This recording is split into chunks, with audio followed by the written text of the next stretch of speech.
Good evening, good afternoon, ladies and gentlemen.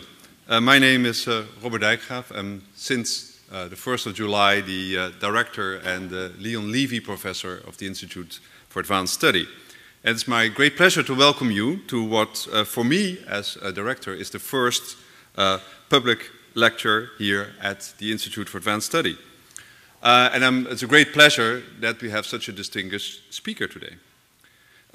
At the end of the lecture, there will be some time for questions, and then we will all go to the common room in Fould Hall to celebrate with a small reception. And there you can kind of continue the discussion.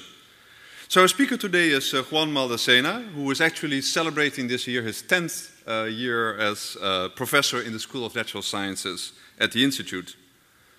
Juan completed his undergraduate education in 1988 at the University of Buenos Aires in Argentina, before earning a licenciatura at the prestigious Balsaro Institute, also in Argentina, in 1991. Then he came to Princeton University, where his advisor was Kurt Callan, who is now also a much valued trustee of the Institute.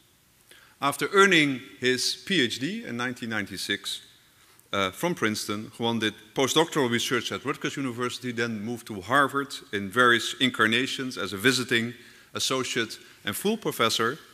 And in 1999, he started his relationship with the Institute, first as a member, then a visiting professor, and then in 2002, he joined the permanent faculty.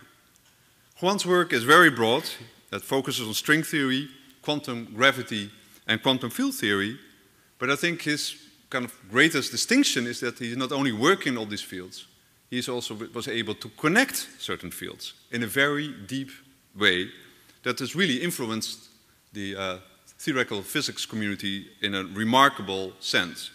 Now, it's often said that a typical scholarly publication has a single reader, namely the author himself, and sometimes you even doubt that's the case. But it's a remarkable statistics that of the 45,765 papers written in the last 50 years in theoretical particle physics, Juan's 1998 paper, The Large N Limit of Superconformal Field Theory and Supergravity, received the most citations of all. I checked this morning, it was 8,555. And just to note that the second is Steven Weinberg's model of leptons, which in some sense was part of the launch of the standard model of particle physics that we will hear about. So this just shows how influential his work was. And that work was also recognized by many, many prizes. I just mentioned here the Dirac Prize of the International Center for Theoretical Physics, the Daniel Heinemann Prize for Mathematical Physics from the APS, the Sackler Prize in Physics, a MacArthur Fellowship, and this summer, Juan received also the Pomeranchuk Prize of the Institute for Theoretical and Experimental Physics in Moscow, a prize that past recipient was Professor Dyson. I guess that was all in some sense topped by the announcement this July that Juan was, among with 3 other members of our faculty, awarded the Fundamental Physics Prize. The first round of these prizes, there were 9 prizes in total, 4 of them actually received here by faculty of our institute, and each of these prizes carry an award of $3 million. So it's an exceptional recognition, I would say, of an exceptional achievement. In fact, in some sense, it was accompanied with a kind of a special kind of 4th of July firework, in the sense that we had the announcement of the discovery of the Higgs particle also in July, an effort that took more than 50 years of theoretical work. In fact, Peter Higgs, who wrote a 2-page paper, one of his first seminars on this topic was given here at the Institute in the early 1960s. And now finally, after a tremendous effort of 10,000 people working on a large hadron collider, finally led to this discovery of the single particle. And we're extremely excited that we today have the combination of the two, so to say, and have Juan talk about the Higgs bosons. And I think the title of his lecture, the symmetry and simplicity of the laws of nature and the Higgs boson, really already bears on, I think, one of the elements that we want to highlight the enormous importance of fundamental deep ideas, and sometimes the long time these ideas take to fruition, but also the enormous impact these ideas have on the world. So it's a great pleasure to announce, and I hope you will help me welcoming Juan Maldacena to this lecture. Thank you very much.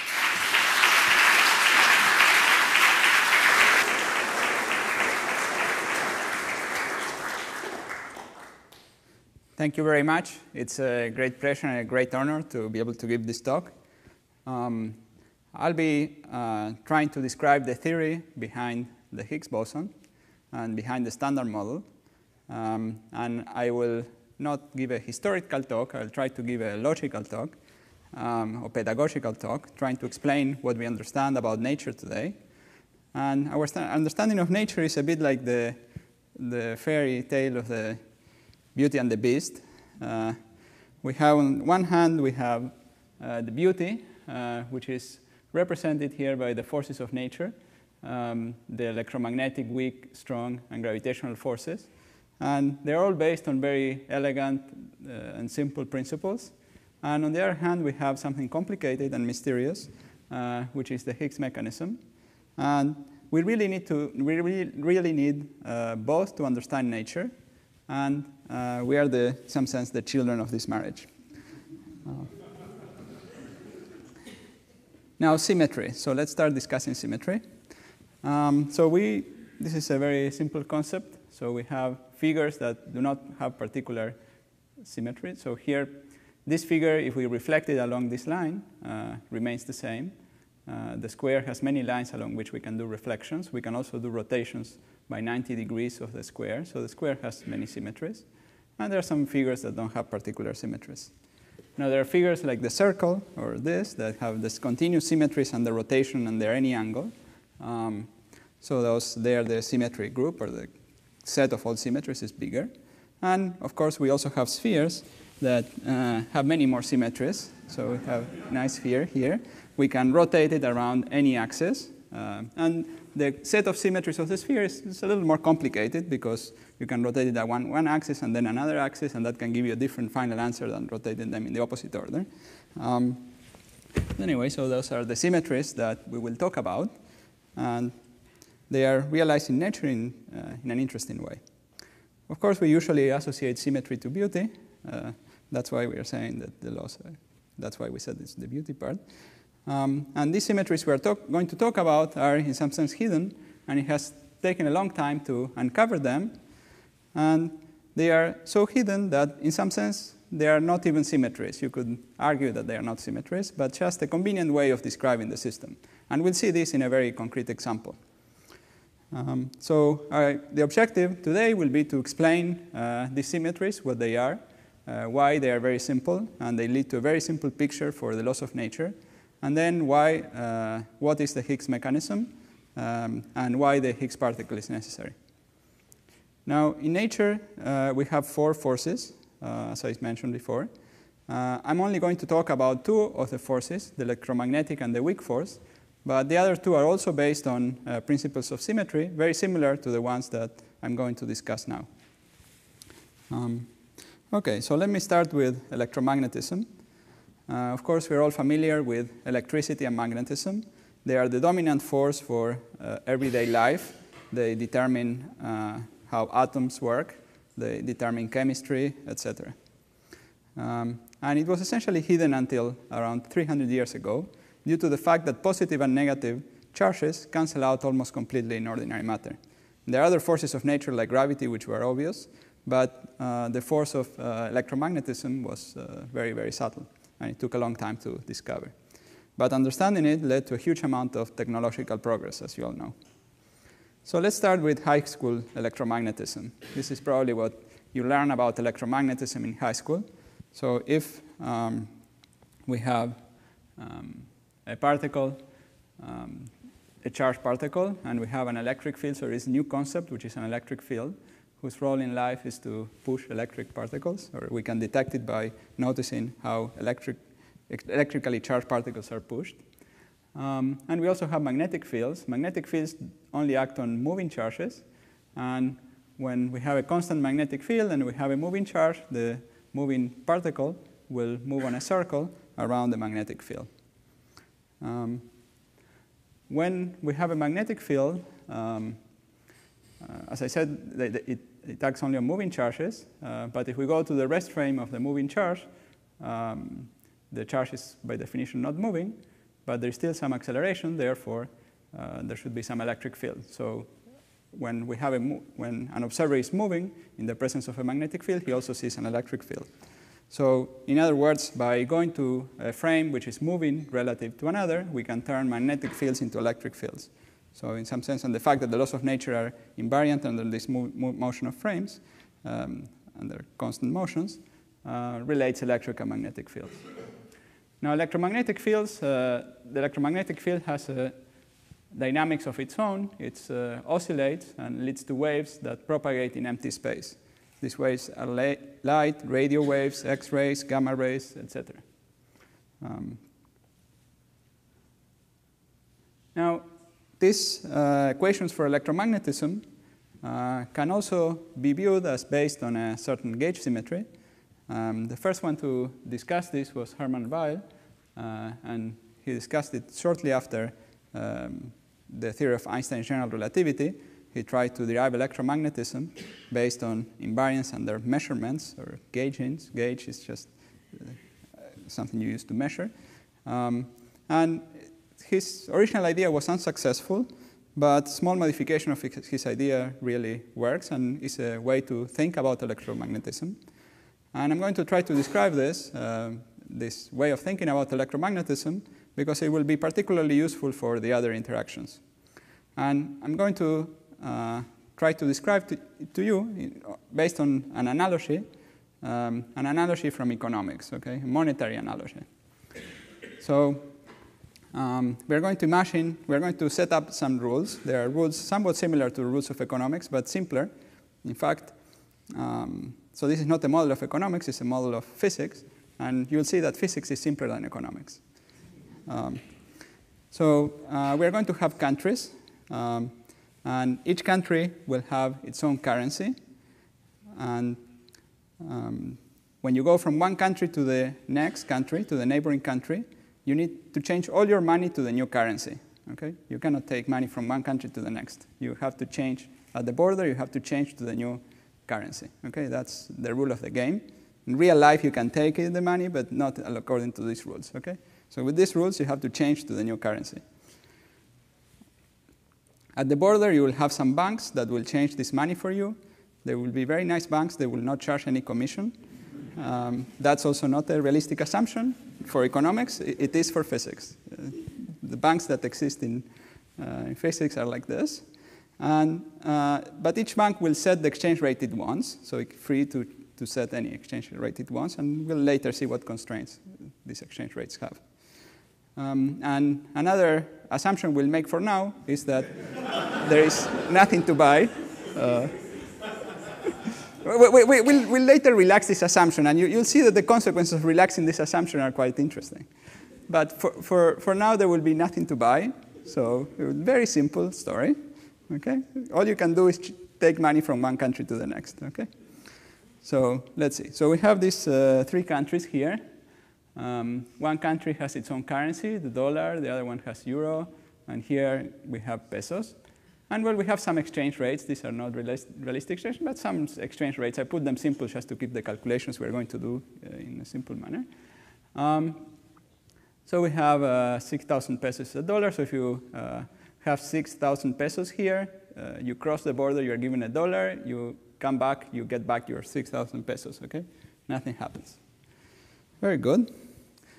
Now, the gauge symmetry consists in the following. Consists in each country can change its currency units. So let's say the president here decides, well, 6,000 is too much. Let's just invent a new unit. Let's call it the Austral, new monetary unit. And this Austral will be 6. So 1,000 pesos will be now 1 Austral. It's a decree. This is what it's going to be from now on. And the banks adjust the exchange rates immediately to the new monetary unit. But it's the same. Nothing changed. And even if there were things to buy in the country, if you adjust the prices accordingly, nothing really changed. This is just a simple change of monetary units. This does happen in real life. This is the example. Notice they didn't even bother to print the new money. They just put a stamp with a new denomination. Okay? And this happened many times during my lifetime. In fact,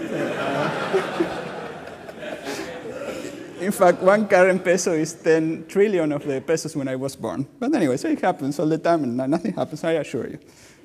This is perfectly harmless. It's a complete symmetry, OK. Now let's go back to the previous example, but now I changed one of the exchange rates, OK? Notice that the rule said that the banks could set whatever exchange rate they wanted, OK? And so this bank could choose this exchange rate, and this bank this other exchange rate. But now you can see that there is some interesting things you could do with this. So if this were the exchange rate, so you can go again from Argentina to the US, and if you go back and forth, you don't earn or lose any money. But look at the following thing you can do. So you can start with 4, let's say, Australes here in Argentina, then go to the US.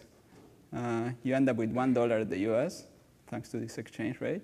And then you travel to Europe. You get €1.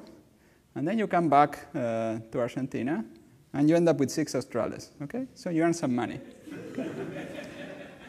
Okay, this opportunity to speculate. Now, in physics, we call this a magnetic field. We say that here, we say that there is a magnetic field here, perpendicular to this plane. Okay? And in the presence of this magnetic field, or in this situation, speculators would start going around and around and around this circuit. And that's what electrons do. Electrons just go around and around magnetic field, just trying to earn money. Okay? This is exactly what happens. Now, in real life, it's complicated. There are many countries, and you can fly from one country to the next. That's too complicated. So but in physics, it's simpler. So I told you physics was simpler. In physics, all countries are exactly identical, except that they each choose their own currency. You cannot fly from one country to the next. You just have to go through all the other countries. And you have to change your mind. You go from here to here. There is some exchange rate here. You have to go change it. Here, there is a different exchange rate. The exchange rates don't have to be the same. So here, the only complication is that for each white link you see here, there is one particular exchange rate that could be different. And so there could be opportunity to speculate. There could be, you could earn money by going around here, and the electron will go around here, and so on. So all the countries are identical. They are arranged in a grid like this.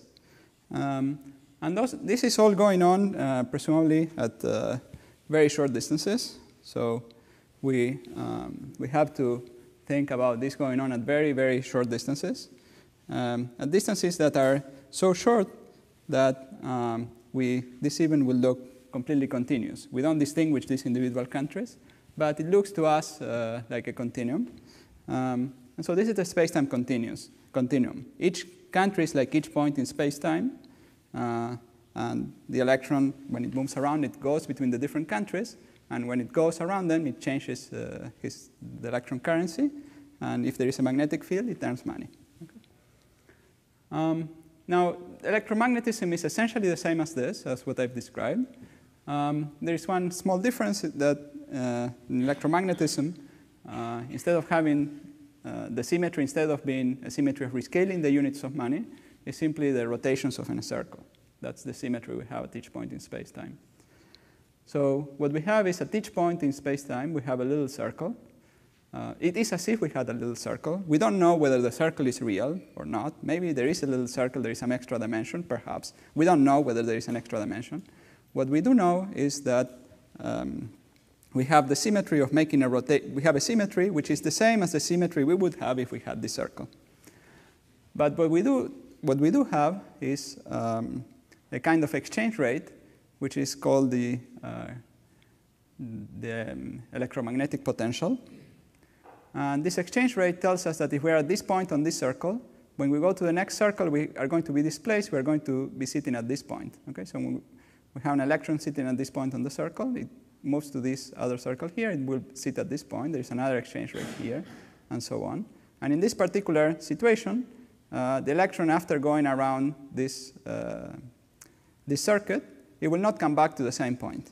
And So we have a magnetic field, and electrons really like that, and they will go around it. So that's the analogy. And again, all this is happening at very short distances. Now, in nature, we also have quantum mechanics, and so the laws of physics at the laws of physics are probabilistic, and this is manifested very clearly at short distances.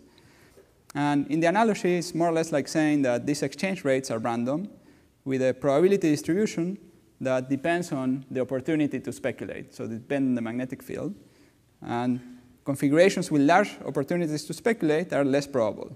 So in some sense, it's like saying nature doesn't like speculation and will not offer you these opportunities very easily, but it will offer them to you if you can find them. So that's the quantum version.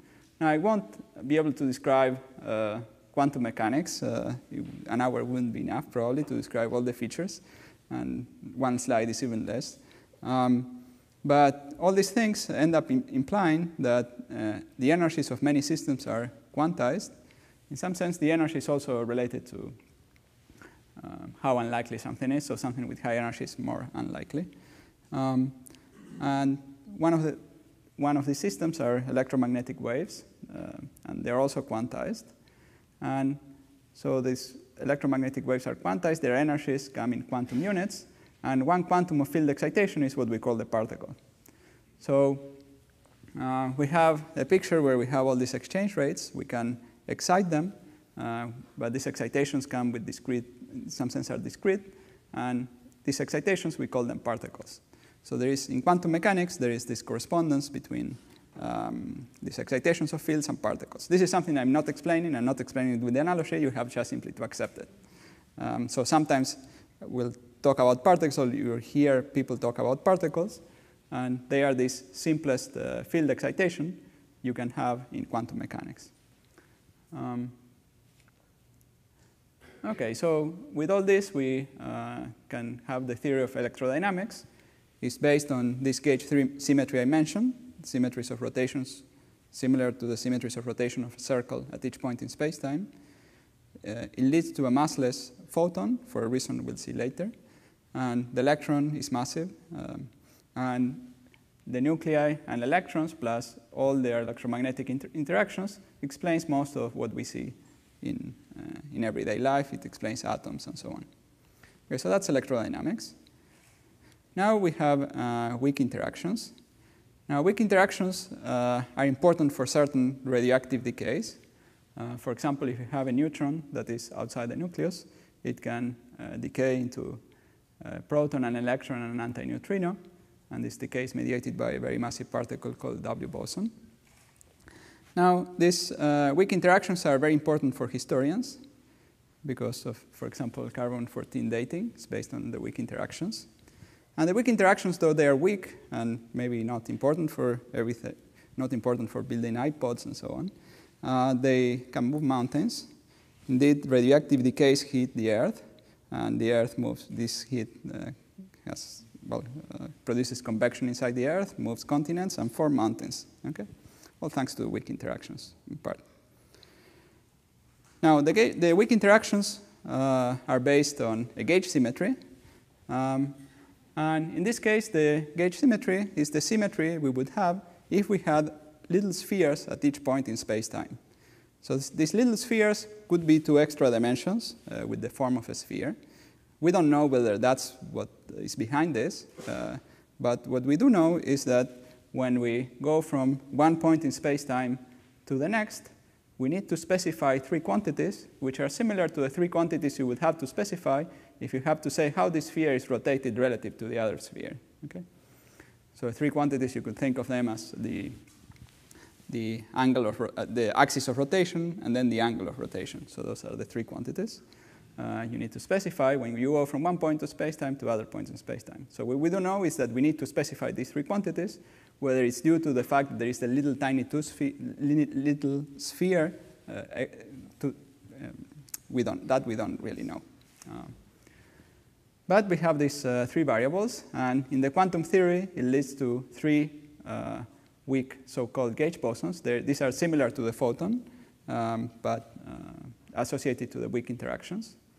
And this gauge symmetry of the weak interactions, if all we have are these are similar to the exchange rates we had before, except that now we have these three quantities. And just this gauge symmetry determines the interactions among all these particles and determines completely the theory, again in this continuum limit I discussed before.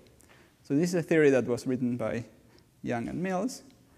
And when Young gave a seminar here at the Institute, Pauli was in the audience, and he objected very strongly that this did not make any sense. His theory did not make any sense, because those gauge bosons, according to his theory, would be massless. Okay? So this really looked like another beautiful theory killed by an ugly fact. Okay, okay, so let's try to understand better why we had these massless particles. And this can be understood a bit by understanding the energies of waves. Okay, imagine we are comparing two different waves which have, let's say, the same amplitude, but one has a wavelength which is which is shorter than the other wave. Okay, so and this, for a reason we'll see in a moment. So if these are electromagnetic waves, we'll see it in the next transparency. We'll have more energy than this one. So the fact that the particles are massless is related to the fact that in the long wavelength limit, these waves have very low energy. Okay? Compare that to massive particles, which even for when the associated wavelength is very long, that would be when the particle is not moving, then the energy according to Einstein's formula would be equal to the mass. Right? So whether the particle is massless or not depends on whether the associated wave at very long wavelengths has low energies or not. So let's go back to this situation of the exchange rates, and I'll try to explain why, with the rules we have set, the energies of long wavelength excitations have less energy than the ones with short wavelength. So we go back to this configuration of countries, and we'll focus on 4 of them at a time. By choosing currencies appropriately, we can set all these exchange rates to 1 and all the exchange rates along these horizontal lines to 1. Okay? I mean, we can start with one country here and then go to the next and change the currency of this country so that the exchange rate is 1, and then we can repeat. And so all of those could be set to 1. And now let's consider this configuration. So we have here an exchange rate of 1 to 1 in going from here to here. And in going from here to here, we have an exchange rate of 1.1 to 1. Okay? So in this situation, there is an opportunity to speculate here. Okay? Now, we could still make a transformation here where we exchange the currency of all the bottom countries to, let's say, 3 times their value. And in that case, the exchange rate would be 3 to 1 and 3.3 to 1. But it's clear that the opportunity to speculate is fundamentally the same. Okay, nothing really changed. So because all we did was this change of currencies along all the bottom links. So what we see is that the opportunity to speculate is independently of the magnitude of this exchange rate, whether it's 3 to 1 or 1 to 1 or 10 to 1 or whatever. Right? What is important is how much this exchange rate differs from the next exchange rate. Okay? Now, what is a wave? So a wave is a situation where we have, again, all the countries. I've now magnified the whole, well, or made it smaller. And we can have a wave like this or a wave like this. So this wave, what it means is that the exchange rates along the vertical links, sorry, I didn't draw the vertical links, but the exchange rates along the vertical links are oscillating. Sometimes they are 3 to 1, sometimes they are 1 to 3, etc. But in this situation, they are oscillating much more rapidly. So they change much more when we go to one country to the next than in this situation. In this situation, they change very little when we go from one country to the next. So I hope it's clear that the opportunity to speculate in a given circuit is much smaller in this situation than in this situation. Okay. Okay. So the end of this story is to say that a very long wavelength configuration gives you little opportunity to speculate, and that's essentially the reason that the photons are massless. And that was essentially Pauli's reason, except that it was even simpler because he expressed it in the language of mathematics, and that language is simpler to explain these things. Now, how do we solve this mass problem? And what comes to what saves us is the beast, the Higgs mechanism. And this is an idea that was developed by many people. And the idea is basically that there is an object that is sitting at each point on these weak spheres. So before we had these little spheres, it would be like having an extra dimension. But now we have the extra dimension, and we have an object sitting at some point on these extra dimensions. So that's one physical realization. What we know is that there is something that puts a distinguished point on this sphere. So that's what we know. We don't really know whether these spheres are real or not. But what we do know is that there is some substance that transforms or changes when we make a rotation. Okay, that's what we do know. And this exists even in the vacuum. So this is even in the vacuum in empty space, there are these little spheres, and there is this point, this special object sitting there. Now, let me go back to the monetary analogy. Okay? So now we'll go back to the monetary analogy, and we will assume that there is something to buy in each country. Okay? There is one thing we can buy. Let's say that gold. So we can buy gold in each of the countries, and we can take it from one country to the next. Okay? And gold will have some price in each of the countries. The prices are again set by each country. In each country, they decide whatever price they want for gold. And now let's consider this situation, which is similar to the one we considered before. Notice, first forgetting about gold, notice there is a magnetic field here, as there was before. But now we also have gold. And now there is a new opportunity that presents itself for us. And it's the following. So before, when there was no gold, by going back and forth between these two countries, we wouldn't earn or lose any money. Okay? All we could do is take money, and we wouldn't earn or lose any money. But now notice something we can do. We can start with $1 here. We come here.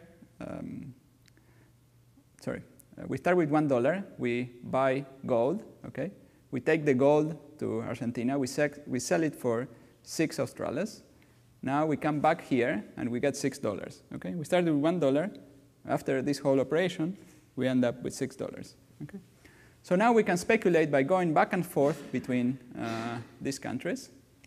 We don't need to do all this whole circuit. Just back and forth between countries, we can earn money. Okay?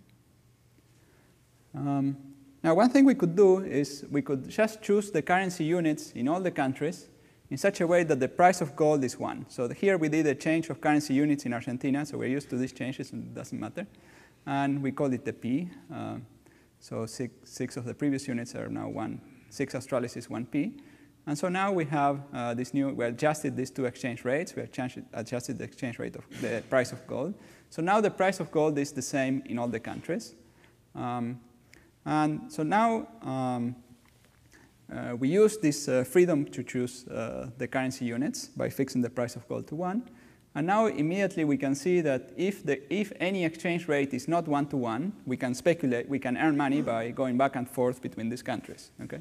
So for example, here now in the new, this is called fixing the gauge. And when here, since the price is 1-to-1, we don't earn or lose any money by going back and forth here, and either whether we take gold or we take dollars, etc. We don't earn or lose any money. The same here. But here, if we go between Argentina and the US, we will. Okay? And so there is a preferred exchange rate. So after we do this, there is a preferred exchange rate here, which would be 1-to-1. Right? Before, there wasn't quite a preferred exchange rate, but now there is one, which is the exchange rate that does not allow you to earn money. And as I was telling you before, nature doesn't like to offer you opportunities to speculate. Okay? So the laws are such that this will cost you some probability. So in some sense, it's less probable to have this link having this value than this link being 1-to-1. Okay? So it's less likely that you find it in this configuration. Or another way of saying this is setting this link to this value will cost you some more energy. Now, so without gold, the exchange rates between two countries were arbitrary. Only comparing nearby countries could we speculate. We wouldn't earn any money just going back and forth. Now, with gold, the exchange rate between two countries has this preferred value. And you can speculate by just going between two neighboring countries. And the fact that there is a special exchange rate at which you cannot speculate is related to the fact that the gauge bosons will have a mass. So before, we had this configuration where some exchange rate, for example, was 3 to 1, and there was no problem. But now, after we have this Higgs, we input the price of gold, set it to 1. If we have any exchange rate which is 3 to 1, we have a big problem. So we will not have, so the energies of configurations will be, a long wavelength will be independent of the wavelength and will be non-zero. And so that will lead to a mass for the gauge bosons. So there is something called the Higgs field, and which in this analogy is the price of gold in each country. And once you set that to 1, or once you set that to a constant value everywhere in space, then this leads to a preferential value for the exchange rates, and this leads to the masses for the weak gauge bosons. Now, these masses imply that while the electromagnetic interactions are quite long range, or the weak interactions are very short range. And the reason is that, again, it's related to this fact that we can create long wavelength excitations of the electromagnetic field without much cost in energy or much cost in probability. And that enables electrons to interact with each other even if they are not too close to each other. While for the weak interactions, the particles really need to be very close to each other because otherwise it's extremely improbable to produce these weak gauge bosons. And for that reason, electrons that go through our body, that hit our body will interact strongly with it, while neutrinos that are just passing through us, emitted from the sun, just go through us and don't interact with us almost at all. So the mass of the weak gauge bosons explains the weakness of the weak force and explains why the weak force has remained. Well, this explains why it's not relevant for everyday life and why there is electronics and not neutrinonics, for example. Now, so this explains how the Higgs mechanism gives the mass to the weak gauge bosons. But the weak force has other strange features. And before describing those strange features, I need to talk a little bit more about rotations and rotations. Let's start with rotations in space. So objects in space can rotate. And I said that in quantum mechanics, the energies of many systems are quantized. And the energy contained in a rotation, let's say, is quantized. Or the amount, even the angular momentum of the rotation is quantized and comes in integer values. And an elementary particle can also rotate. And they can carry these minimal amounts of rotation, small amounts of rotation. And one way to understand this is to notice that we can have a circularly polarized electromagnetic wave. I wonder why. Well, anyway. These were supposed to be moving, but they are not moving. So we can have circularly polarized electromagnetic waves where the electric field sort of rotates around the direction of motion or direction of propagation of the wave. And they can rotate in one direction or in the other direction. And we represent that as saying, well, let's say the green arrow is the direction of motion of the wave. And if it's rotating in one direction, we draw another arrow in one direction. Or if it's rotating in the other direction, we draw the arrow parallel to the direction of motion. So there are these two circularly polarized waves that we can have. And this corresponds to two, when we quantize them, we have a photon with two possible circular polarizations. Or this is sometimes also called spin. So the photon is somehow spinning around the direction of motion. Now, the electron also has spin. So if it's moving, it can be along the direction of motion or the opposite direction. If it is at rest, it can also have the spin or small amount of angular momentum. Now, there is one interesting surprise. The weak interactions depend on the spin of the electron. And the weak interactions are stronger when the spin is antiparallel to the direction of motion. of the electron. Now this is a bit surprising for the following reason. For massless particles, we can distinguish particles depending on where the spin is in the direction of motion or in the opposite direction. So as we just said for the photon, right? So we have a particle propagating this way, and the spin can be in the direction of motion in the opposite direction. For massive particles, this is not quite possible because we have the particle at rest and we have the spin, and we don't have any direction of motion in any other direction in order to distinguish one spin from the other. Let me say that in a different way. So imagine we have an electron that is moving, and it has a spin pointing in this direction. So this observer would say that this electron has the spin in the direction of motion. For this observer, the electron is at rest. It cannot say in which direction the spin is pointing.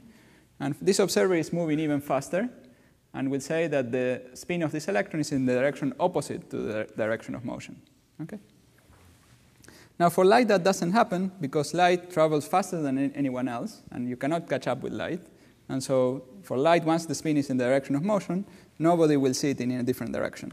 But for electrons, this is not possible. Okay, so this is a problem. So now let's pretend the electron is massless for the time being. So again, this is a problem similar to the problem that Pauli suggested to Young. And let's first forget about this problem and pretend for a second that the electron is massless. Then what happens is that for the weak force, there are two types of electrons. There are the electrons, which we can call left-handed, where the spin is opposite to the direction of motion, and the ones we are going to call right-handed, where the spin is along the direction of motion. And since now we assume the electrons are massless, they are always moving, and we can really distinguish between these two cases. And in one case, this electron is not really doing anything in the weak sphere, in these two extra dimensions, if you wish, while the other electron is really rotating in this weak sphere, and it has one minimal unit of angular momentum on this sphere. And it's rotating in one direction, but it could also be rotating in the different direction in the weak sphere, and that's another particle, which we call the neutrino. So again, the spin in the opposite direction, and the only difference between the left-handed electron and the neutrino would be simply that they are rotating in different directions on the weak sphere. And if we didn't have the Higgs field, we could have the weak interactions, and this would be the whole story. Now, in order for this to work, I noticed here that there is no neutrino that looks like this one. Or at least certainly. Okay, so what Li and Yang realized while being here at the Institute was that this implied that the laws of nature are not symmetric under a mirror reflection. And the reason is that if we have a neutrino, which is, let's say, left-handed, and we look at its image in a mirror, so it's moving this way, in the mirror it will be moving this way, and this one is rotating in this direction, but the mirror reflection would be rotating in the other direction. So the mirror reflection will look to us like a right-handed neutrino. But, well, we said that there was no right-handed neutrino. And even if there was a right-handed neutrino, it would have different properties, or for example, in the case of the electron, they have different properties under the weak interactions. And this was not consistent with the mirror reflections. So Li and Yang realized that the weak interactions were breaking parity. And we now understand exactly how parity is broken. So the laws of nature have many symmetries, but parity is not one of them. So if there was no Higgs field, we would have something very simple. We would have electromagnetism and the weak force, both based on this simple gauge principle. And we would have essentially two types of particles. One is the right-handed electron, and the other is these two other particles, which are essentially like only one, because these two only differ by how they are moving in the weak sphere. The strong interaction can be added in a similar way with the quarks. I'm not going to discuss that very much. So this is very simple. All particles are massless. Everything is based on symmetries. And the strength of the interactions would be fairly similar. Now here I cannot resist showing you this picture. Now, in the old days, people used to discuss the celestial spheres and make models of the universe based on various spheres and symmetries and so on. Now we continue to do the same thing, except that the number of spheres has gone up by a huge amount. We have one sphere per point in space-time.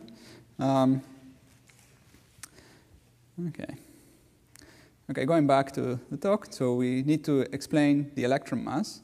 And the idea is that it is due to the interaction with the Higgs field. So the idea is essentially the following.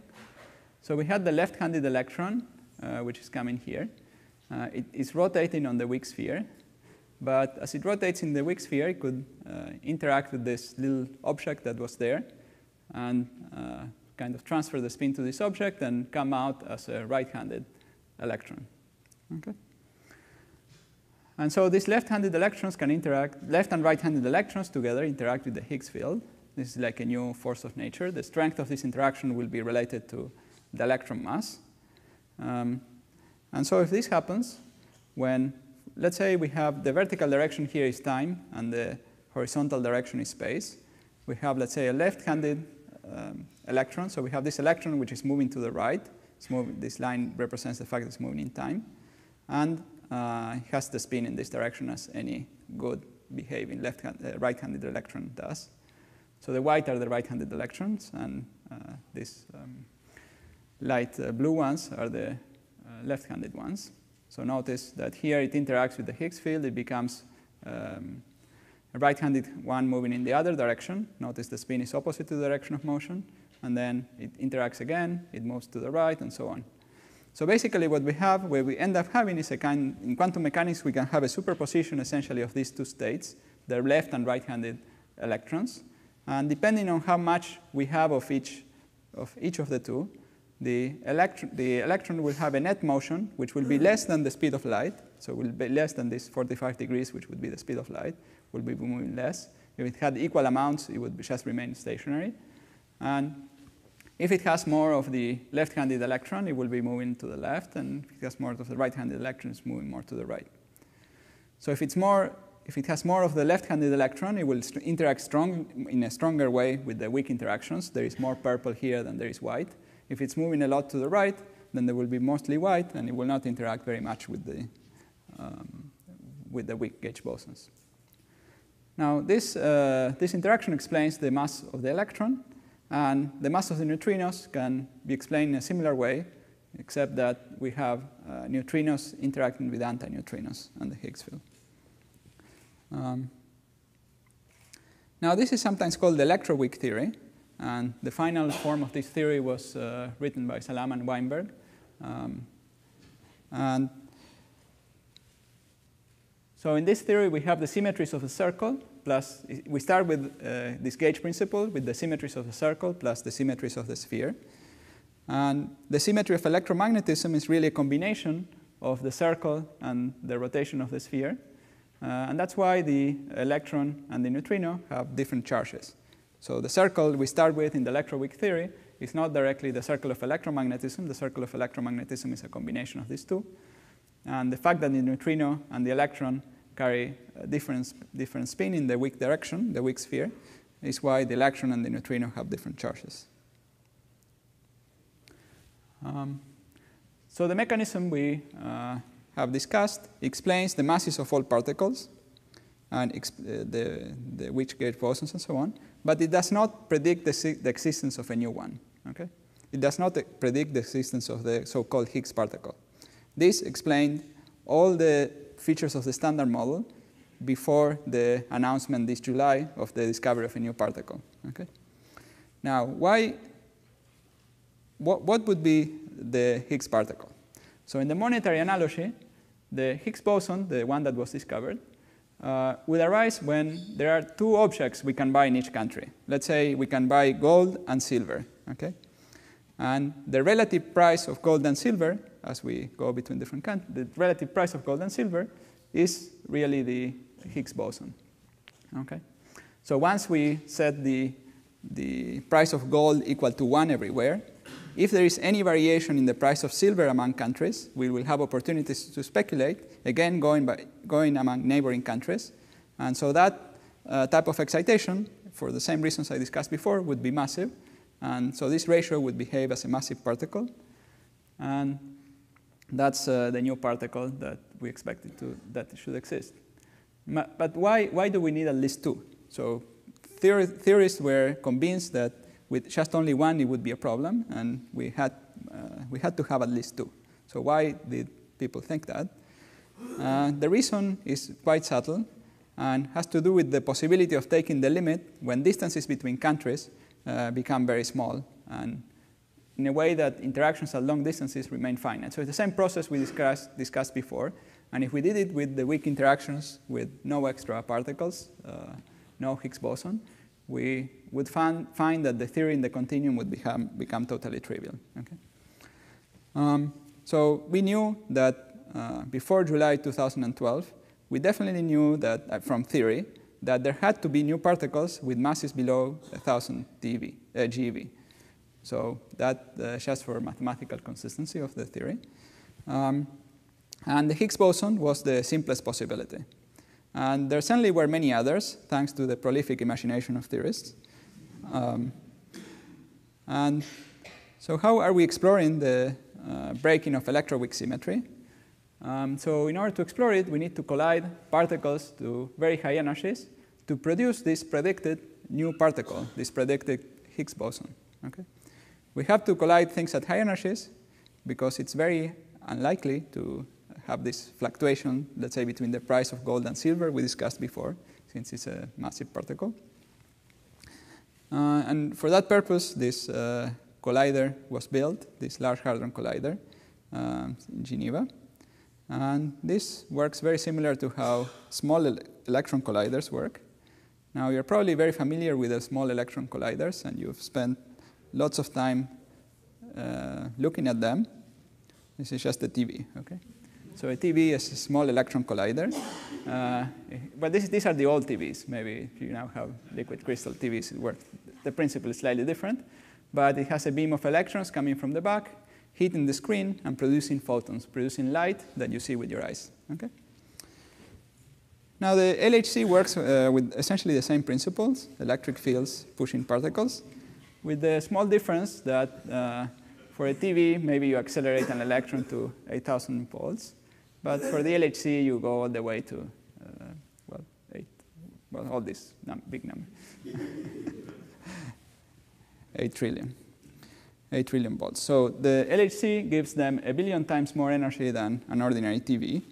So a strategy would be to get to this energy, to put 1 billion TVs one after the other. That's called linear collider.